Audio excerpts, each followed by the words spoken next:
नमस्कार दोस्तों, फिर से एक नए वीडियो में आपका स्वागत है।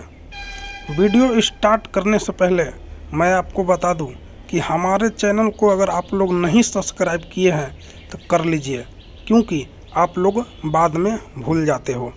तो चलिए सीधा स्टार्ट करते हैं वीडियो बिना देर किए हुए।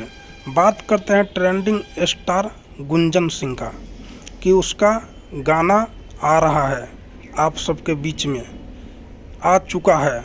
आज सुबह सुबह रिलीजिंग हुआ है। तो उस गाने का नाम है आम के बगनिया में।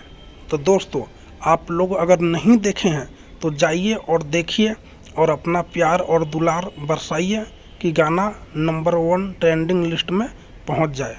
जब गुंजन सिंह भी जब गाना लेकर आता है तो सीधा मार्केट में ब्लास्ट हो जाता है, और देखते देखते कितना मिलियन पार हो जाता है कोई पता नहीं है दोस्तों। अगर दोस्तों वीडियो अच्छा लगा होगा तो लाइक कीजिए, कमेंट कीजिए और चैनल को सब्सक्राइब कीजिए।